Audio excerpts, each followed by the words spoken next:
And welcome to Late Kickers Live. It is Thursday night, February 9th, year of our Lord, 2023. A lot of news breaks. Don't always know what it's going to be, but it's no coincidence, folks, when that news breaks. And it's right before this program goes on the air. And we got some of it tonight. We're jam-packed high atop a picture-perfect downtown Nashville, Tennessee, made all the more perfect because the poverty mic is out, and we got the winnings from the Eagles NFC Championship game that I promised to place into the purchase of a new mic. Got a new mic. We sound great now. Everything's wonderful and well, and we got breaking news to talk about in this new mic. The first segment that we ever do in this thing will be about Texas and Oklahoma coming to the SEC. When? Next year. Breaking news just moments ago. We will touch on that. Actually, we'll lead with it. I've got teams rising. I've got teams falling. I've got some teams that maybe I disagree with in terms of what the metrics say. We're going to take a nice hard look at 2023 tonight. What do some of those numbers say? And what does the old gut say? And which should we trust?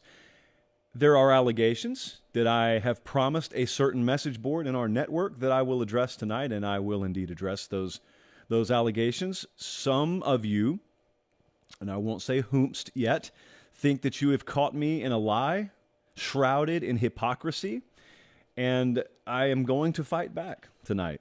Or will I just admit it? We'll see. Time will tell. Lincoln Riley hype. We got a question about it. I don't even know what it is necessarily, but we've got a question about it. And we have got a ton to get to this evening. We're also going to do that little exercise about changing certain moments in the history of this sport and what it would do to the sport. I try and tell you no off season. And here it is, February 9th, and we have a show that could be 2 hours long. I have no clue how long we're going tonight, but it stands to reason if we're going to go that long, it should be on this night because we don't have a show Sunday. Remember, Super Bowl protocol in place, and we don't have a show Tuesday. So the next time we're live on this platform will be next Thursday night. However, we will bring you a Late Kick Extra podcast on Tuesday. More on the Late Kick Extra podcast in just a little while. They're watching us in Geraldine, Alabama. Good people in Geraldine. I talked to at least one of them today. They're watching us in Oxnard, California, LaBelle, Florida, and Champaign, Illinois. Thank you, thank you, thank you. More thank yous later in the show. So many good things happening. But we're not leading the show about the show. We're leading the show about bombshell news. I think this qualifies as bombshell only because we thought all hope was lost, and then a little ray of sunshine has appeared late on this Thursday afternoon. Breaking news, courtesy of Ross Dellinger at SI within the last 30 minutes. Timely reporting with this show on deck at the top of the hour. Texas and Oklahoma and their television partners have reached an early exit agreement with the Big 12. They will head to the SEC after this season. This 2023 season will be the final season you see Texas and Oklahoma playing Big 12 football. They head to the SEC in 2024. How did they get this done? Well, they're going to owe the Big 12 a combined $100 million, and I've got details from the Dellinger report as to where those $100 million are going to go. This is a good thing for everyone, unless you just sit out there somewhere and have nothing to do with anything and just don't want to see him move. This is pretty good for everyone. But it's great for Brett Yormark. So that's the new Big 12 commissioner. And a lot of people still haven't put a name to a face, and you don't know a whole lot about him. He is not your garden variety, came up through the university bureaucracy and administrative state and elevated eventually to conference commissioner. He's not that. He's an entertainment guy. He comes from that sort of new age school of thinking as to how you elevate and hire a commissioner, and it paid dividends for the Big 12 here. He looked at it a lot different, I think, than most in his position would have looked at him. He looked at him as assets that were about to head out the door, and he said, why would I wait another year and get nothing for them? I don't care if they stay here. It's not going to do us a bit of good if they're here one more year versus 2 more years. Let me get something for them. And so Brett Yormark looked around and saw things sort of stalling last week, and credit Ross Dellinger and the guys at SI because they were pretty adamant through their sourcing, even at the time that it appeared these talks had stalled last week, that they hadn't stalled. And I kind of fell for that. Now, granted, I didn't have a great deal of attention paid to it, but I kind of fell for that. I thought when things felt like they stalled last week after the Big 12 conference meetings, I just kind of thought that was a last gasp effort. They couldn't come to an agreement. I think we talked about it actually on the show. Well, that's not the way it went down. It seems that about that time, Brett Yormark walked in and said, this is going down. We don't want him here. They don't want to be here. The SEC does want him there. We're going to make this happen, and we're going to get some money. We're going to get something. We're not going to get played anymore, is what he said. As a conference, we're going to do the playing. And not only are we going to be aggressive on the front end here, now with $100 million being paid in terms of an early exit fee, the next glaring, burning question in the room is, where does that money go? Well, it goes to be distributed equally amongst 8 Big 12 legacy schools. Good for you guys. So you get a payday. And then also, that's not the final question. That's part one. Part two is, how aggressive are they about to be in terms of proactively going after other programs? You know, last week, even though maybe I thought this was going to be on the back burner for one more year, I was adamant about one thing, and that is conference realignment's not done. And I was adamant about that because there's not a reputable person that I talk to in our industry, or especially the actual other side of the fence in the college football world, who says otherwise. Everyone expects the Big 12 to make moves in the plural. Most people are convinced the Big 10's not done moving. And therefore, all eyes go to the Pac-12, right? Because we talked about the Four Corners teams just the other night. I think Dennis Dodd's done some really good reporting on this as well. The Arizona schools, Utah, Colorado, I would highly suggest you keep your eyes on all of them. Chain reaction could very well lead to teams like Fresno or San Diego State, Boise, etc., being granted admittance into the Pac-12. So there is about to be a lot of moving and shifting. This is kind of just the first major domino. They had to get this out of the way, and it's out of the way now. It's good for everyone, though, because number one, it signifies you got the right guy in the commissioner's chair in the Big 12. Number two, hey, out of left field, good for Georgia, because it looked for a little while, for a few days, like the SEC had forced them to cancel their series with Oklahoma all for nothing.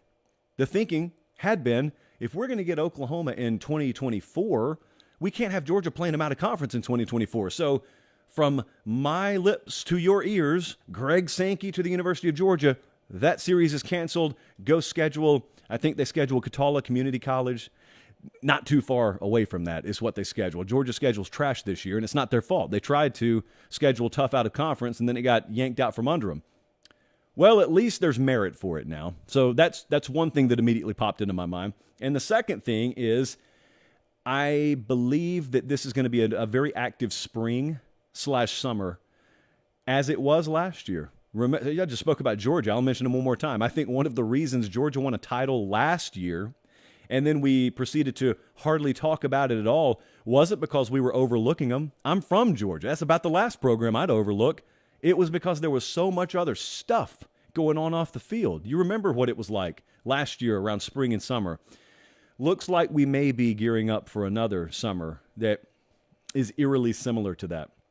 When I think summer last year, I think waking up in a hotel room in Los Angeles to the news that USC and UCLA are going somewhere. I think about having DMs from Brady Quinn saying, hey, something big's coming today. I can't tell you what it is, but something big's coming today. Still appreciate that from Brady. So, Texas OU, you will see them in SEC play in about 18 months. Get ready to catch the fever. I have just a gigantic thank you.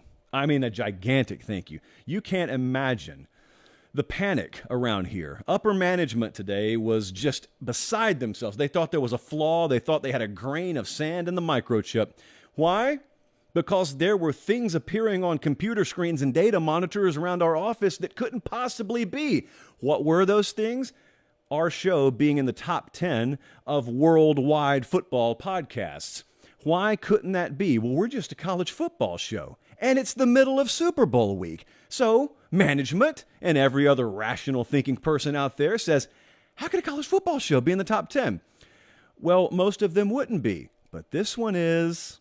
It's not an error, management. Maybe if said management would enroll at Pate State, instead of just acknowledging its existence, they would understand. We don't recognize an off-season around here. It's a fun little tagline. It's also our actual ethos. It's why we're about to do about a 90 minute to 2 hour show tonight. And you, that's the thank you part, have vaulted us all the way up into air that is so rarefied people actually think it's a typo.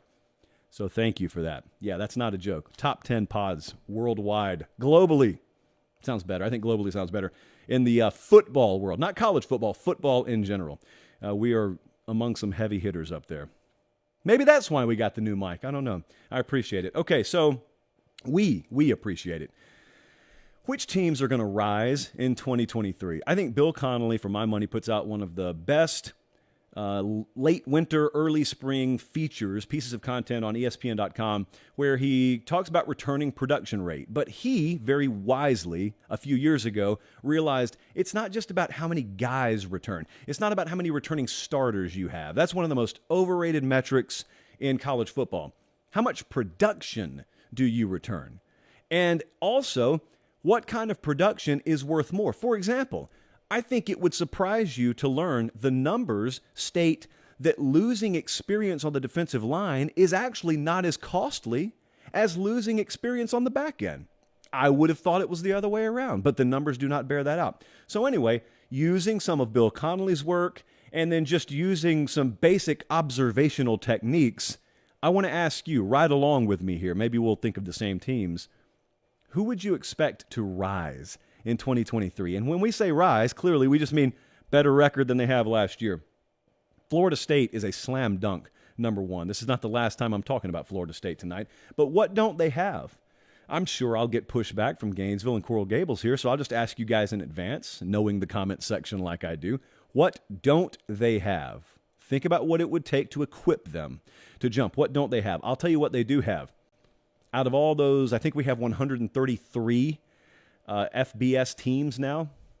That's breaking news in and of itself. Welcome to the party, Sam Houston State. We got 133 of them. Florida State, number one in returning production. And those are big-time players, as has been well chronicled at this point. One of them is Jordan Travis, the quarterback. One of them is Jared Verse. Could very well be a top 20 first-round NFL draft pick had he decided to go out. They have been a destination for portal players. I'm rehashing a lot of stuff you already know. But the only pushback I think you could give me on this is, well, they already won 10 games last year. It'd be one thing if we're talking about a 7-win team. I'm going to mention 1, 2, 3, actually, coming up, that just didn't win a lot of games last year. So maybe you're thinking, well, yeah, all that sounds good, but they're going to have to win 11 games for this to be a slam dunk. You heard me, right? And Jesse, we're looking at a list right now of the notable returnees. We've mentioned, obviously, Jordan Travis. We've mentioned Jared Verse. Also, I think it should be noted how well they've done in the portal and also, therefore, how that's being reflected in the odds market. See, normally, if you look at the ACC standings and you look at preseason odds, you see Clemson, then there's this gulf, and then you pause for more dramatic effect, and then you list whoever's next. That is not the case now. Clemson is plus 1,600 to win the college football playoff national title this coming year. Florida State's plus 1,800. Vegas is viewing them almost as equal, almost as the same team, and that has not been the case in the ACC for quite a while. So, yeah, I will take that bold stance. I know everyone's going to have FSU as their preseason sleeper, dark horse, neither of which they should be because, as we just said, they won 10 games this past year.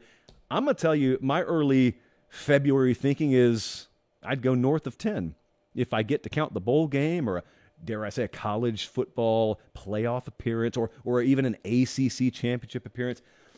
Wow, what rarefied language to use around FSU. Might I also shift your attention to the SEC East for a second? I am going to mention a program here, and it's the University of Missouri. Look at the aggressive stance I take when talking about Missouri. I've gotten a little tired of waiting, but I also practice and preach patience on the show. So we're entering year 4 of Eli Drinkwitz. You, like many of us, probably remember him as being there for 3 years, but nope, somehow there's just another year that got snuck in there on us. So he started in the COVID year, and this is about to be his 4th season. They are 9th in the Bill Connolly returning production category. So that's all well and good. They've gone 5-5, 6-7, 6-7. Under Drinkwitz, they've I think, finished 500 in the regular season every single year. Now, we're a cycle removed from them bringing home the number 15 overall class in the 24/7 Sports team recruiting rankings. And I think that once a freshman class doesn't immediately pop, which doesn't happen most of the time, but there's a backwards logic out there. If it doesn't immediately just blow up the record and they win 3 more games than they did last year, everyone forgets. This is the year when that previous recruiting cycle should really start to take root. Immunity. They get LSU, South Carolina, Tennessee, and Florida at home. That is a very fortuitous draw because they've got Georgia on the road. To me, if I were Missouri, I just want to play my toughest games on the road anyway. I'm not beating Georgia either way. I say that, but then I look at the next point I have written down here. Some of their closest games this past season, one of them was Georgia. They pushed Georgia as hard as anyone in the regular season. And the other reason I feel confident about them making a jump from winning 6 games is they weren't getting blown out. It's not like Michigan State. They were losing close games. I still have no clue how the Auburn game happened. That's a loss. The history books remember it as a loss. If you need to refresh your memory, it's a 17-14 loss. Go watch how that thing ended. But they led Georgia late in the fourth quarter. They lost 26-22. Another loss was by 4 points to Kentucky. They lost, Tennessee was a splattering. But other than that, they were competitive in a lot of those games. So, yeah, I could see one possession loss to Auburn. I could see this easily. How about Texas A&M? Hold on. Paper pop for A&M. It's a paper pop of desperation. I am kind of going down along with you guys because I'm the one who sat here and said you had a disaster-proof roster. Yes, friends, if you've been on vacation the past week, I've been taking the necessary measure of publicly shaming myself for saying such a thing because disaster struck. So it wasn't disaster-proof. Now, that was last year, so it's not going to be, or shouldn't be all that difficult to improve on not making a bowl game with one of the most talented rosters in America. They've got number 7 in the Bill Connolly returning production metrics. So they're set up very well. They have recruited very well. Connor Wegman is a very good quarterback, or should be. They brought in a guy in Bobby Petrino who should be an upgrade at offensive coordinator. Very excited to see how that pans out. And again, just as I said to begin this portion, all I have to do is make a bowl game here. That's a win for us. We're just saying they're going to make a jump. We're not saying they're jumping into title contention, although crazier things have happened. I would argue A&M being in the playoff hunt this year wouldn't be as crazy as them missing a bowl game last year. That's the crazy part. Another team is the Oklahoma Sooners. Now, this is the one that bucks the numbers a little bit because the numbers, at least if you believe in hardcore dedicating yourself to the returning production metrics, does not lean Oklahoma. They're 77th in returning production. However, I now have to insert a little bit of necessary context. Oklahoma also barely made a bowl game. So you could have brand new players out there, especially if they're better or just more talented than the ones that are departing, could be a net upgrade. And that kind of leads to the entire logic I'll have about Oklahoma for the next several months. When the back-to-back classes they've just signed are number 4 and number 8, and they've done a good job in the portal, I almost don't want a ton of returning production because the production I had wasn't all that great last year. So I want some fresh blood. I want to insert my players. And it's maybe not necessarily a quarterback thing. I think everyone thinks Jackson Arnold when they think Oklahoma recruiting. These are deep recruiting classes. It goes well past just the quarterback. It's not top heavy at all. So, yeah, I see that they're the 77th ranked team in returning production. I don't care. They return head coach, offensive coordinator, defensive coordinator. They look really good in recruiting. They look really good at quarterback. I don't necessarily know that you have to dig too much deeper there. Oklahoma certainly qualifies as a team poised, at least, to make a jump. And if you're interested in the schedule, they're last in the Big 12. Where do they go? Well, they go to Kansas. They go to Oklahoma State. They go to Brigham Young, which is a conference game this year, by the way. They've got Texas, obviously, in Dallas. And they got Cincinnati, their first conference game this year. To let you know about the current state of college football. And think about this sentence. In Oklahoma's final season in the Big 12, their first conference game of the season will be on the road at Cincinnati. Tell yourself that in 2020. And then tell me you're willing to laugh at any prediction about this sport. Like, no one, if someone would have predicted that, you would have laughed at him. And so my point is, don't ever laugh at predictions, because the crazier they are sometimes, the more likely they are to just be dead on the money in a few years.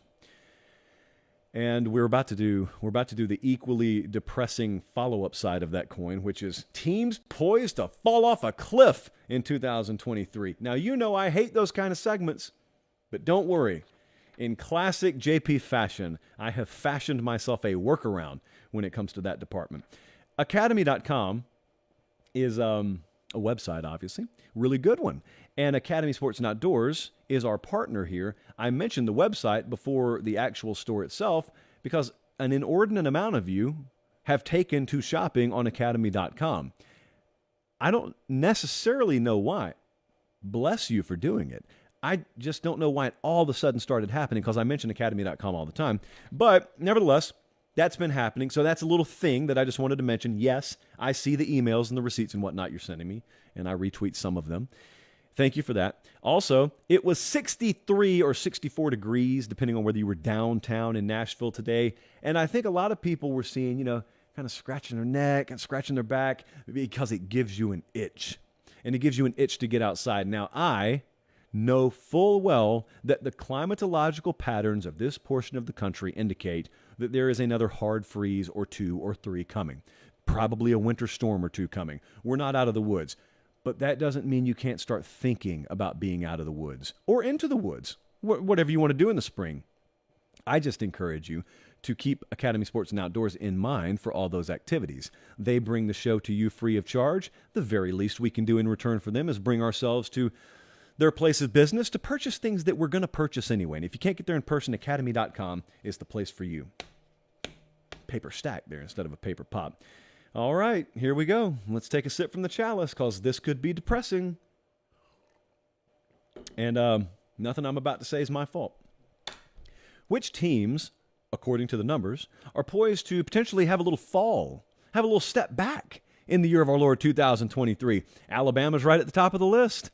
Now, I know down in Tuscumbia, there are some people yelling at me right now saying, we fell last year. This is the year we're supposed to jump. Well, you didn't fall. You went 10-2 in the regular season. And then you body bagged Kansas State in the bowl game to finish with 11 wins.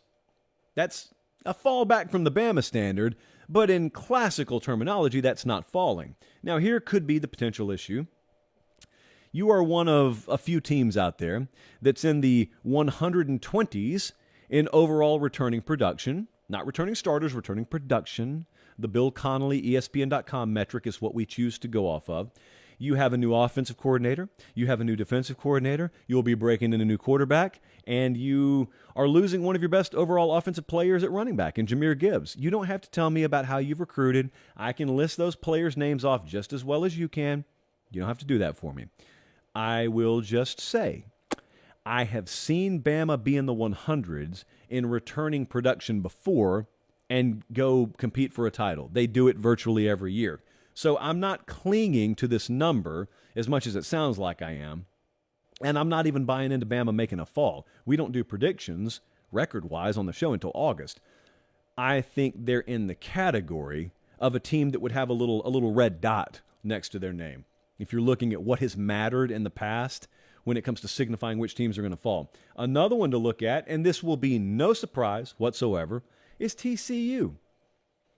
I don't even think I have to tell you the numbers, but I will. They are 118th overall in returning production. Now, keep in mind, all we're looking for is you to do worse this year than you did the year before.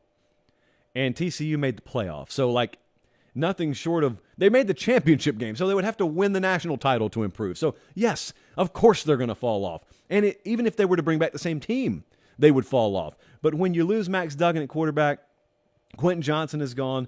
Garrett Riley, your offensive coordinator, is off to Clemson, one of the key stories of this cycle. You've got so many close games on the record last year that, again, even if you brought the same team back, could go either way. It's not realistic to look at them and say, oh, they'll be right back there this year. No, they won't. Or if they are, you will have seen one of the bigger miracles in the modern era of college football take place. Some would argue you already saw it last year. So college football playoff appearance, that's tough. The Big 12 is tough. And I always get pushback when I say that. I don't care. It's a tough league. You don't have to be winning back-to-back-to-back national championships for me to think your league is tough. You know what else the numbers say?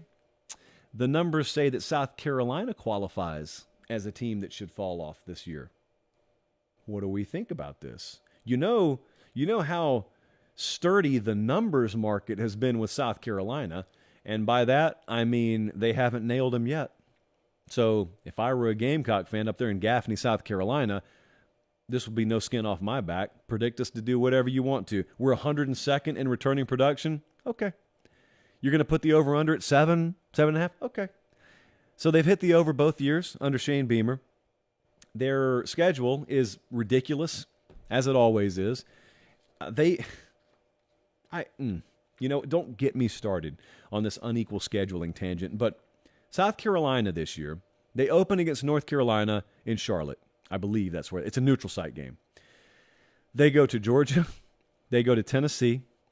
They go to Missouri. They've got Clemson at the end of the year. They go to Texas A&M. It's a pretty brutal schedule. I don't recommend scheduling Jacksonville State as one of your out-of-conference games. I personally don't recommend that. You do what you want to do up there. And they got Furman in week 2. So the Paladins come in. But other than that, tough schedule. They won 8 games this past year and won 7 the year before. Now we're talking about teams that are poised, at least numerically, to take a step back. If you win 7 games against this schedule at South Carolina, I think you've had a pretty good year. So Shane Beamer could actually fall short of last year's win total and still have had a pretty good campaign. But then again, I said that the year before, and he overachieved anyway. I'm looking at what history says about your returning production and what they have to face this year. That's all I'm saying. The last one I want to touch on is Utah, back-to-back Pac-12 champions. And if you look at the returning production metrics, Utah's 16th. So you might ask yourself, there's a little Conrad Thompson there, why would I doubt Utah? Well, it's all about placement. They're not coming off a 7-win season. They are back-to-back conference champs out there. And when I am thinking about Utah and whether they could take a little step back, I'm not thinking about returning production as much as I'm thinking about what the rest of the Pac-12 is doing. This is going to be a loaded conference at quarterback this year. It's going to be a very, very high-level offensive conference this year. And frankly, I don't like some of the pieces Utah lost defensively. And this is not Georgia. This is not where there are just a bunch of creatures there on the defensive depth chart that you've never heard the names of, but they're ready to play at an astronomically high level. It's a developmental sport, but Utah, even within the context of that, is a developmental program. You don't have a lot of true freshmen out there shining. And so they could buck that trend, of course. And in fact, the trends say they should be good again this year. And I think they will be good. I'm just not necessarily saying they're my preseason favorite to win the conference. That's all that would have to happen for them to take a step back. And they play Florida in week 1, and they go to Baylor in week 2. So if you want to accuse someone of not challenging themselves out of conference, look elsewhere. Don't look in Salt Lake City. This is going to be a challenging follow-up portion to the show. So before I get to this, I want to remind you to like the video.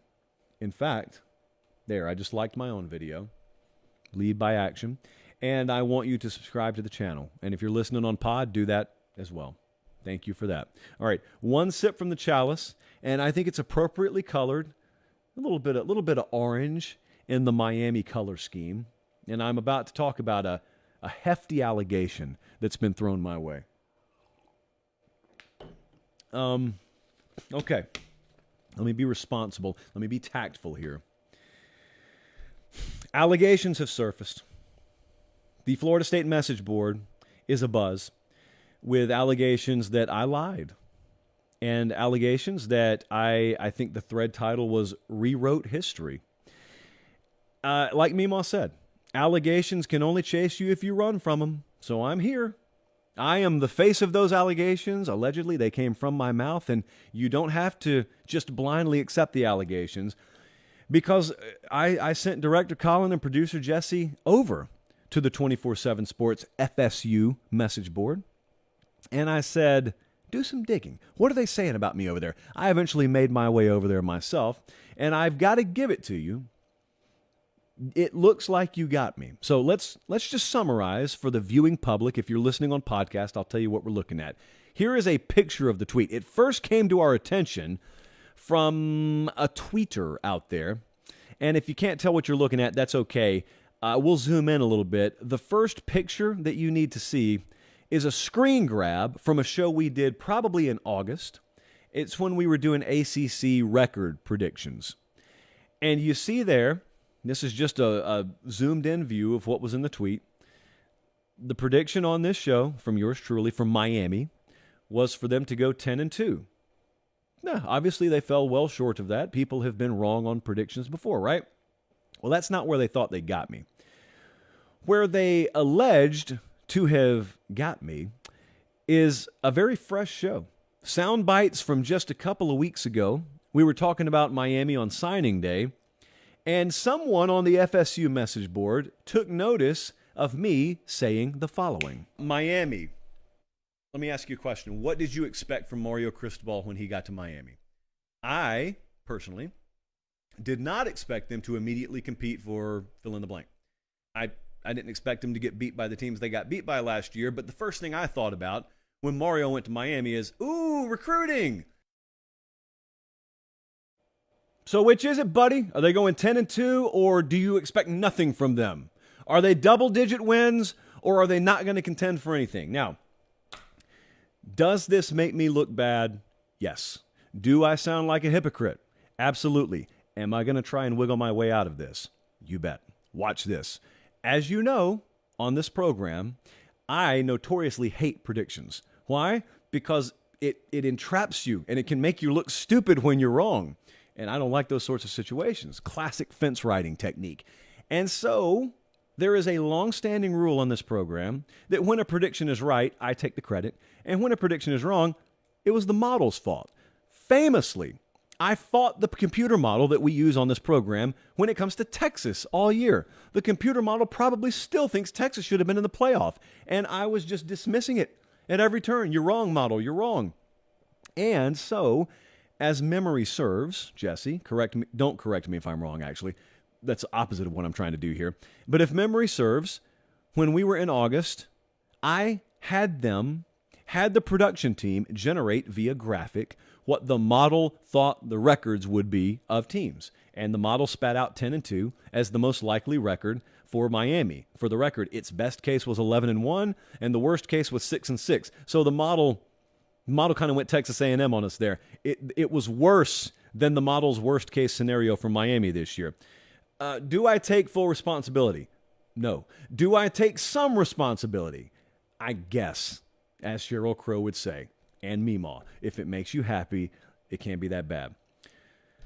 But I gave no win projection. If you'll notice, even in the soundbite, Colin, can you actually? No, I'm not going to ask you to do that again. But the soundbite that Colin just played, if you'll notice, I said I didn't expect them to contend for anything. And I think as history has shown us, and you're looking at Miami's schedule from this year right now, even if they went 10-2, if the losses were to a couple of conference opponents, they probably still wouldn't have contended for anything. But in good faith, I will acknowledge that if you're predicting someone to go 10-2, yes, you're probably expecting them to contend for something.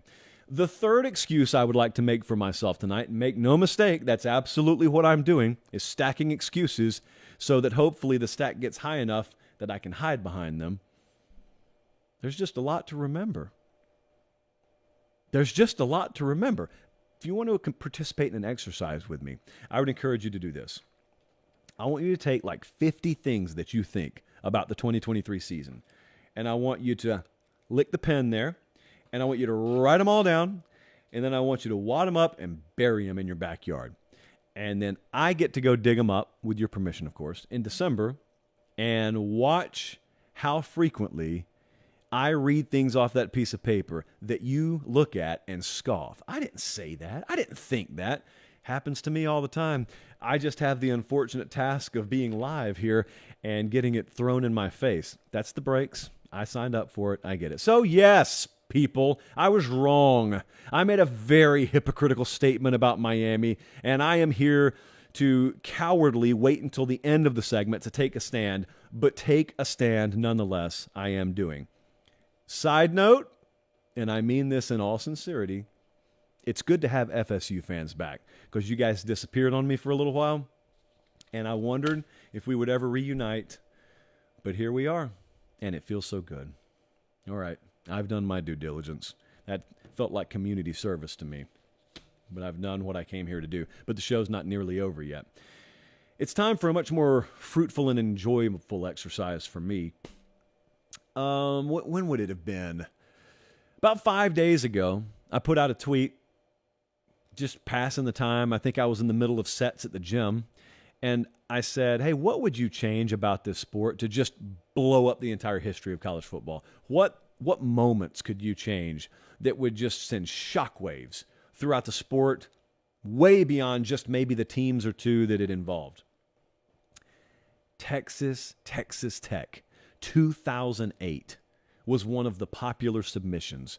And the question, of course, is what happens if the Graham Harrell to Michael Crabtree pass doesn't happen? It falls incomplete. Do you remember what the situation was? Texas is number 1 in the country. Both of these teams are 8-0. It's early November. There is no time left on the clock. It's 33-32 Texas until it wasn't. And the Red Raiders, led by Mike Leach at the time, walk it off. Stunned silence on the Longhorn sideline. We don't have a 12-team playoff here. You can't afford to lose. Some of you think these moments will still happen. No, they won't. This will be a bygone era. One day soon, kind of already is. Texas was out. That was it. Colt McCoy looks devastated because he is. Because they fell from being the number 1 team in the country to number 5 after that loss. But what if he dropped the ball? What if it got batted incomplete? What if time just runs out and Texas wins 33-32? Well, I'll tell you, the first thing that would have happened is Texas would have left Lubbock, Texas as the number 1 team in the country. And here's why that's significant. Remember what the championship game was that year? It ended up being Oklahoma and Florida. Oklahoma loses to Florida and Tim Tebow. Sam Bradford and Oklahoma lose to Tim Tebow in Florida. Texas beat Oklahoma that year by 10, actually. And so I have just unfettered curiosity, and you know how rarely I use that word, but just unfettered amounts of curiosity about how Texas would have fared the rest of the season, because even as it was, they didn't lose another game.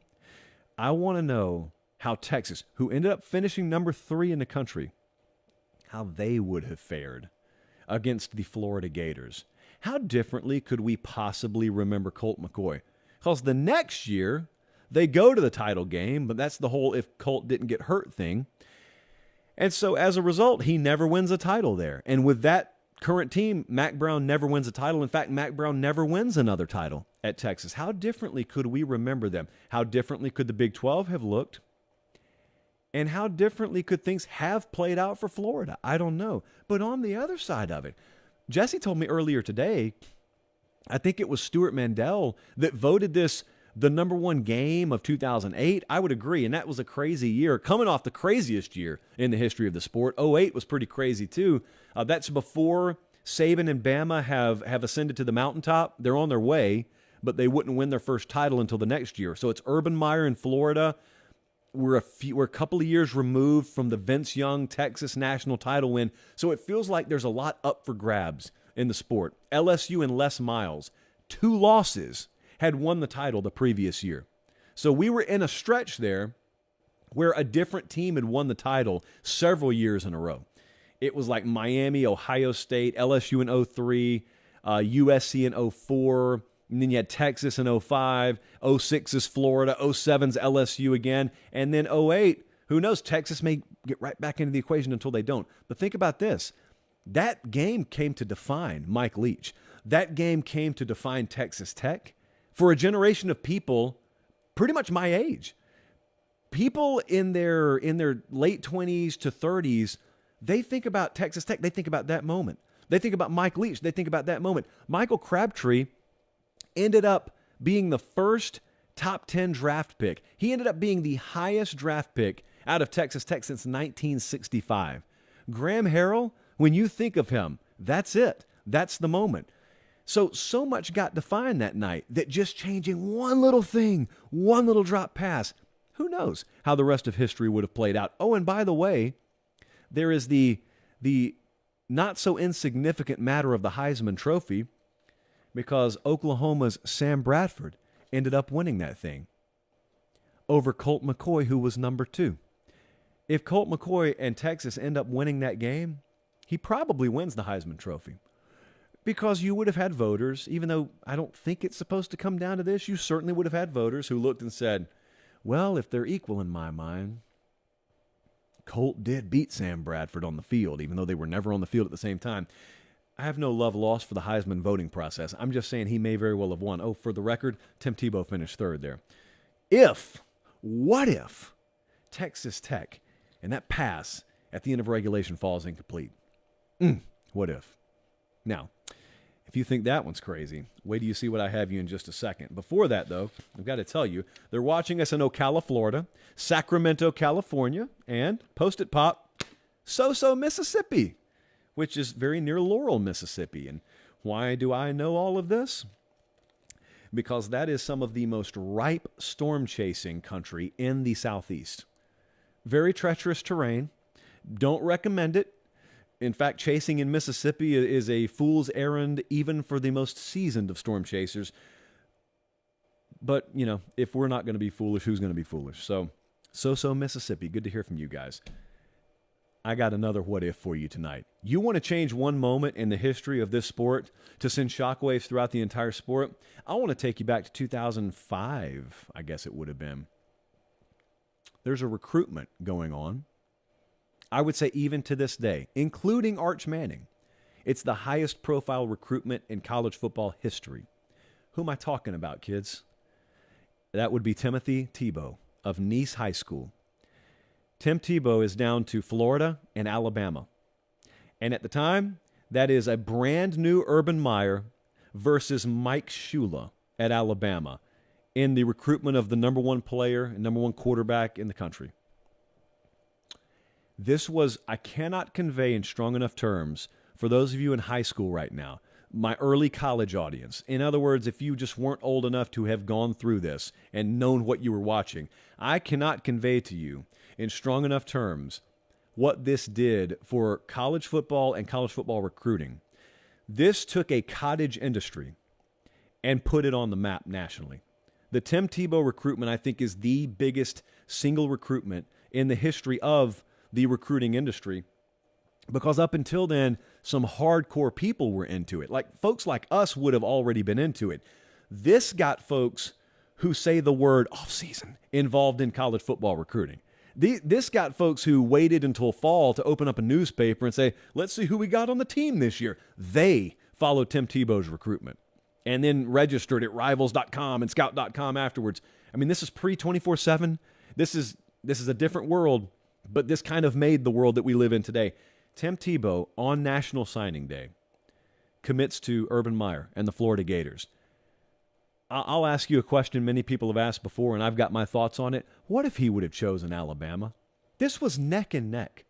There was no fill in the blank and it's not close. There was no, oh, it was always going to be Florida. This was neck and neck. From the horse's mouth, neck and neck. The first thing that I think about when I think about the what if with Tim Tebow, if he goes to Alabama, I'll get to all that in a second. What would it have done for Florida? Everyone wants to go to Saban immediately. I go to Urban Meyer. Urban Meyer had not won a national championship yet. He had Chris Leak at Florida. He was about to win one in 2006, and Tebow was a part of that team, and he played some, but it didn't really become his team until the next year. Would things still have worked out as they did without Tim Tebow? Think about writing the history of Florida football minus Tim Tebow. You're looking at, I think, probably the most famous college football player in our generation. And even if you disagree with that, certainly right there in the top 5. So if I remove him, I take down the statue down there. I don't know which championships I remove. Who knows? Maybe they would have recruited over him and they would have been just fine. It's hard to think they would have seamlessly gone about their business minus a generational player? That's the first thing I think about. The impact on a major program at Florida and what it does for Tim Tebow. Does Dan Mullen, just think about the offensive coordinator there, does Dan Mullen end up garnering the attention that he ended up garnering for just being associated with that? And he was a big part of it, obviously. That's the first thing I think about. Second thing, what does it do for Bama? You know where I'm going with this. This is why it sends shockwaves beyond just the program at Florida. As I said, it's Mike Shula in Alabama at the time. And it was a very interesting time in Crimson Tide football. They were coming off this 10-win season, I believe, in 2005, a regular season. They may have won the bowl game and won 11. So they had their best team they had had in a while, but they got later in the year, and it was pretty clear Alabama was not on the level of USC or Oklahoma or Texas that year, but they were kind of in that next tier. But people were thinking, hey, maybe Mike Shula's finally rounding the program into form. Well, by 2006, it was obvious, no. It was kind of a blip on the radar screen, and he's out, so they fire him after the 2006 season, and they hire a guy by the name of Nick Saban. That's how history ended up going. If Tim Tebow commits to Alabama, that is not how history would have gone. I have a strong suspicion a player the caliber of Tim Tebow would have been good enough to come in right behind Brody Crowell and then start immediately. And secondly, I have a suspicion they would have won enough games for Mike Shula, the guy responsible for landing him, to maintain his employment there in Tuscaloosa, which means when Mal Moore flies down to meet with Wayne Huizenga, the owner of the Miami Dolphins, scratch that, because it doesn't happen, because he's not firing a coach, therefore he doesn't have a job to offer Nick Saban. Where does Nick Saban end up? Where does he end up? Tebow has a direct impact on this. Because I think Saban would have come back to college. I don't think he was going to stay in Miami. He may have been there the next season, but I don't think he was just going to remain in the NFL. I think he was coming back to college. Where was he coming back to? Because there was no previous tie with Alabama. Alabama just happened to be the job that was open and the one that made the sense for him to take at the time. It could have just as easily been Michigan or LSU again. Florida could have been Georgia. He would have taken any of those. None of those happened to be open at the time. But think about that. You want to send a shockwave through the sport. The better part of the last 2 decades at this point, 15 years, 16 years, they've been defined by either Alabama's going to win the title or someone had to beat them to win the title. It's been that way every year. Heisman trophies, national championships, conference championships, first-round draft picks, more of those than losses. I erase all that. Potentially with a different outcome in one recruitment. I think that you could make the argument that changing that moment potentially changes as much about this sport as any singular moment you could change in the modern era. You're talking about obviously not like changing integration or anything like that in a bygone era, but as far as it comes to plays or individual moments, it's hard to argue that there's one that maybe changes more things than that, because then you could also think about how many coaches have lost their jobs because they couldn't beat Saban. You can think about how many coaches' careers have been made for coaching under Saban. How do I know all that still would have happened? I don't, because a lot of it wouldn't have. Whew. So yeah, you see quickly how this exercise can get out of control. Appreciate you guys being tuned in live, by the way. And look, you got plenty of time to watch this replay because we're not going to have another Late Kick Live until next Thursday. So whenever you're watching, just make sure you like the video and subscribe to the channel. I had a question. You know what? Before we get into this, Colin, before we go to the USC question, I have to give a shout out. I'm not going to tee up the video. If you want to see the video, you can go to my Twitter account, @LateKickJosh. There was a big upset in our office last night. And normally I mention Jesse's name on the show. I mention Colin's name on the show. And you've heard me mention Bradley or Belchie every now and then, but normally you have to ascend to producer or director status for you to have a reoccurring mention on the show. But Bradley has got his face on a Wheaties box today, courtesy of our Aaron Grisham, because Bradley is horrific at ping pong. He had never played the sport before he got here. And we put point spreads on every ping pong game that happens in this office. And on an unrelated note, your boy's 164-4 right now. But on a related note, Bradley, aside from some dial-up like FCS level games, had not won a ping pong match. And he goes into last night, and he's a 10.5-point dog. And not only does Bradley cover, but this young man right here, who hails from Montgomery, Alabama, pulled the upset of the year in our office. And that's why his face is on a Wheaties box in my hand right now, because Bradley, he deserves it. Making healthy, some of the other printings on that are kind of false advertising, but good for Bradley. Thumbs up, approval for Bradley for pulling off the upset. I just want to keep you guys up to date with what happens when we're off the air. Okay, now we can get to the question that has me a little bit fired up. Third sip from the chalice before we get into this. I may actually drain the chalice tonight. I got to compose myself. This one, this is me composing myself. I get a little mad, unnecessarily so, at these sorts of questions. And I hope you guys out on the West Coast, particularly my brethren on the peristyle, I hope you guys are paying attention to how much I'm about to mount up and go to war for you. Okay. Here's the question. Harper from Delaware, Ohio. I appreciate you tuning in, Harper, but I'm angry with you. He said, why the hype around Lincoln Riley when he hasn't proven he could win at all? This is a lie. This is a lie. This is total fabrication. Lincoln Riley hasn't proven he could win. It's a lie. This is where I wish that I could just Skype people in and debate them, because I would eviscerate you right now if you suggested to me Lincoln Riley hasn't proven he can win. Like, what are you talking about? So push that out. That's nonsense. Push that out of the way. Let's just talk about the tee up to the point he made there. The hype.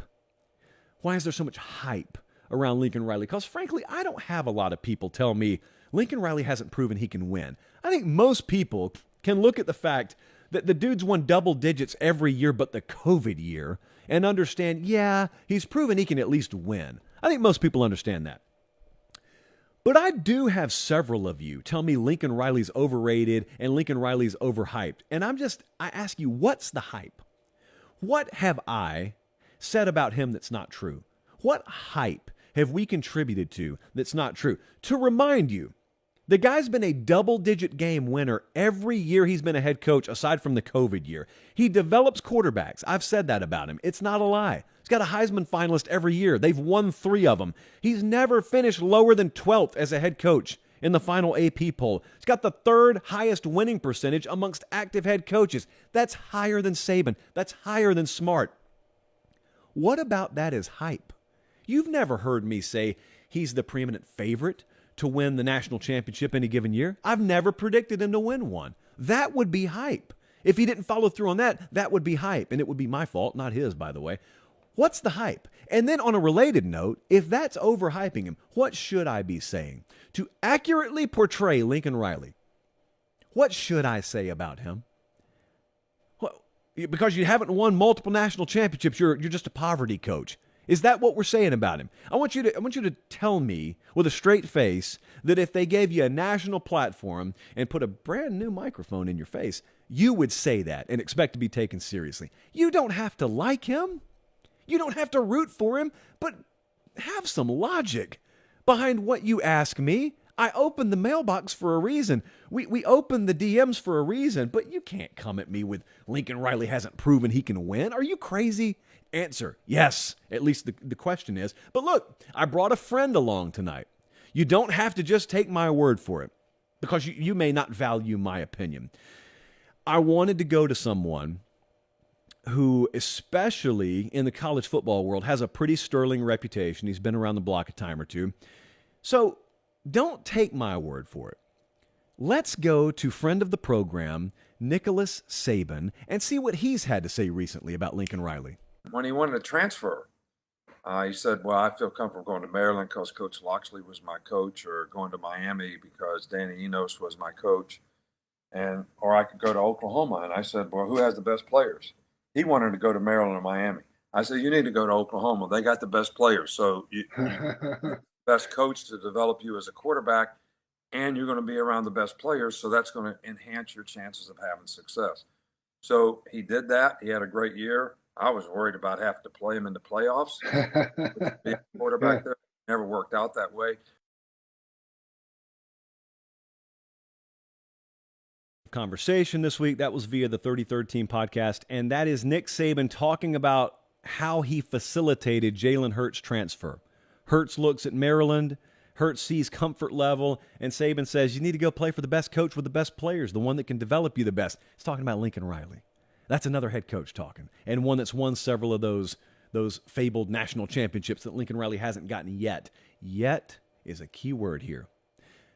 You know, we've made the point a time or 10 lately that there's a difference between have not and cannot. And right now, Lincoln Riley has not won a national championship, and some of you are misguided enough to think that means he cannot win a national championship. And so I want to remind you of something. I want to tell you a little story, but I don't have to make it up. It really happened. There was this guy who had never been a coordinator before. He had never been a head coach before, and all of a sudden he got elevated to being the head coach of a major program, a storied program.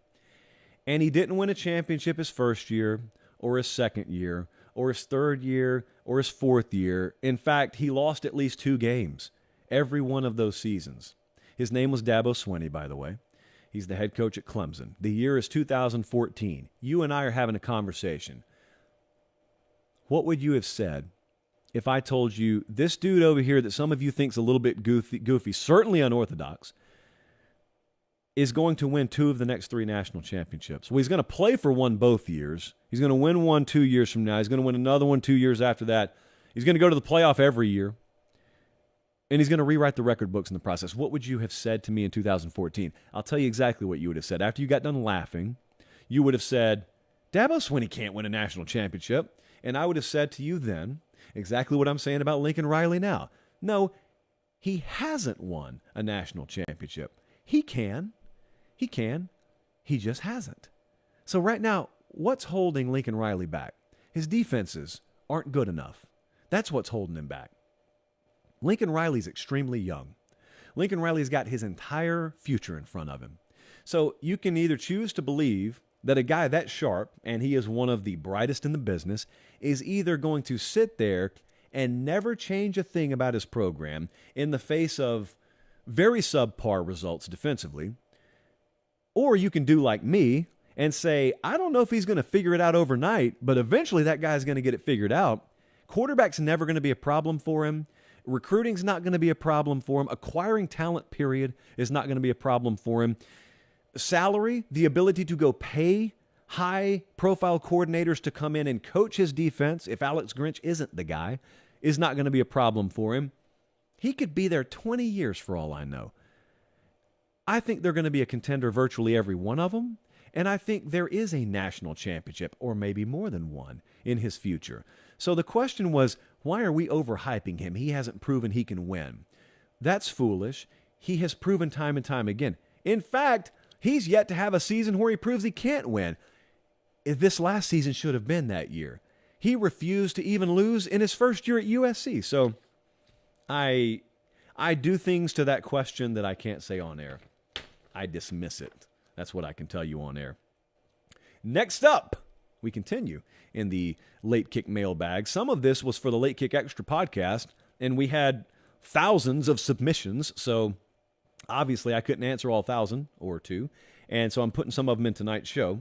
A reminder, again, as I'm about to get into this one, if you haven't listened, I think we did a jam-up job, myself and the production staff, on the Late Kick Extra pod. It's back, for those of you who have been tuned out, and it's evergreen. You can listen to it whenever you want to. It doesn't lose its relevance. We dropped it Tuesday. If you go look anywhere you get your podcast, Spotify, Apple, wherever, it's in the pod feed on Tuesday. But it's not on the YouTube channel. So you got to go to the pod feed to get it. And it was about an hour, and we hit a whole lot. College football and beyond. Matt hit us up. And Matt said, in the first 10 years of the expanded college football playoff, how many times do you think we'll have an all-SEC semifinal? Matt from the Midwest. He hails from the Midwest. Matt, it's not out of the realm of possibility. I know this is the biggest fear tactic that a lot of my people are using right now. Anti-expansion types. They're out there on the streets saying, you better be careful. You're going to have an all-SEC semifinal. Mathematically, that's really hard to swing because you're going to have 6 spots that go to conference champs. So one of those will be an SEC team. And then you've got 6 at-large bids. So to even get 4 SEC teams in there, you got to have another 3 of them jammed up pretty tight, which happens. Didn't necessarily happen this past year, but it could happen. But even then, there's an important thing to note as we dive into this possibility. You've got to get the seeding right. And I know that the playoff committee is going to tell you they pay no mind to potential future matchups when they initially seed the playoff. I think that's a lie in the new playoff because I think there is no chance, or at least I think they're going to minimize the risk of ending up with 3 or 4 SEC teams in the semifinal. What do I mean by that? I mean, if there is no rule instituted that says you can't play one of your own in the first round, they're going to match up those SEC teams as early as they can to knock at least one of them out by default. So just for fun, I had producer Jesse go and populate the 12-team playoff field from this past year. What would it have looked like? Again, I want to stress, just because this was the top 12 doesn't mean if we had a 12-team playoff, this is how they would have seeded it. In other words, they knew it doesn't matter if we put Tennessee at 8 or 9 or 10. They're not in the playoff either way. Well, if we knew we had a 12-team playoff and we had some angles that we wanted to go about in that room, maybe we're a little more strategic. But for broad strokes purposes, here's how it would have looked. Georgia, Michigan, Clemson, and Utah would have gotten byes. Again, I want to emphasize how big a joke it is that we are instituting a model where the Clemson Tigers would have gotten a first-round bye because they won a landfill of a conference. But that's what we have. So anyway, that would have been your top 4. You would have had Bama at 7. You would have had Tennessee at 8. You would have 3 SEC teams in, period. So certainly you're not getting 4 of them in the semifinal. That was a down year. You could say, Josh, well, you know good and well, there are some years where there would have been many SEC teams up there. I know that. Certainly know that. Okay, so let's say it was an up year for the SEC. Let's say they got 4 of them in here. Maybe 5, who knows. Even so, getting all 4 of those to perfectly be seeded to where they can all advance and meet each other in the semifinals, that's going to be hard. Not impossible, but hard. 3 out of the 4, a lot more likely. At least 2 out of the 4 is likely. I think mathematically that's just likely most years. That's not what you should be asking yourself. The question of will they ever get all 4, that's not what you should be asking yourself. What you need to be asking yourself is, do they get 2 or 3 out of the 4 in there? Therefore, how often, how high is the likelihood that we get all SEC national championship games? Now, you may say to me, well, we already had one in 2011, didn't we? We already had another one in 2017. We had another one in, what was it, 2022? Yeah, last year, or 2021. Sure did. A lot had to go right. I am just telling you, if you run the numbers, I think you are entering an era where it is more likely, statistically, that you get an all-SEC championship game. Now, you think I'm fear-mongering. Well, of course I am. Not really, because it's fruitless at this point. I don't care. At this point, you're giving me what you're giving me. I don't care. I just want to remind you, there's nowhere else to go. Like, if you're getting that result and you end up not liking it, and you end up having some really uncomfortable pairings in the semis and the final, you got what you got. Because I've got all of you on the record now that this is going to be good for the sport. And ultimately, if you're saying this thing, expanding it because you want more of that thing is good for the sport, you must kind of worship at the altar of the playoff. It's all about the playoff, or the sport culminates in the playoff, just like the NFL. NFL playoffs are what it's about. College football playoff is what it's about. I don't feel that way, but if you do, that's fine. But if that's how you feel, we should shape the playoff for it to be best for the sport, and that's the outcome. You chose the format, not I. said the Bobcat. You chose the format. All right. Let's dive into bold predictions. I had fun with bold predictions the other night. Tonight, mixed bag, I shall say. Mixed bag.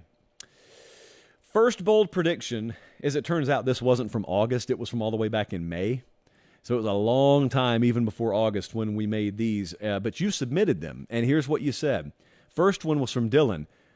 Ohio State and Michigan will both make the college football playoff. Boom! It hit. And I put a 9 on this. Boo! Now, we did a segment earlier in the show where we spotlighted alleged hypocrisy of mine. No, you want to know hypocrisy?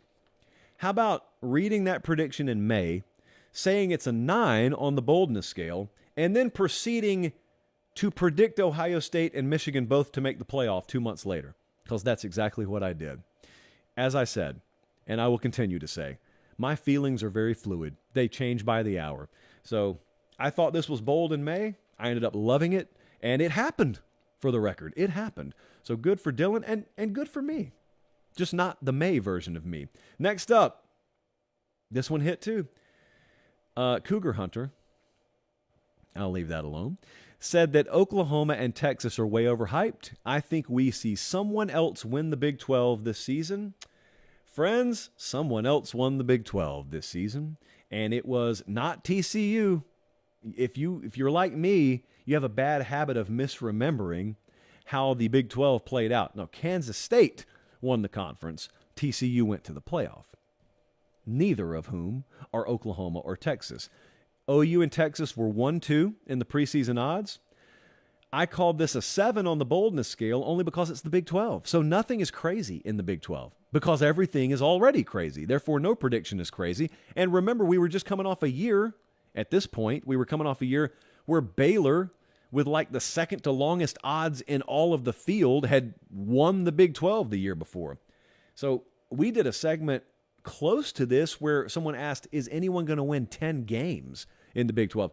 That's how bunched up it looked like the conference was going to be. And as a result, we had another unpredictable finish. Neither Texas nor OU in the Big 12 championship game.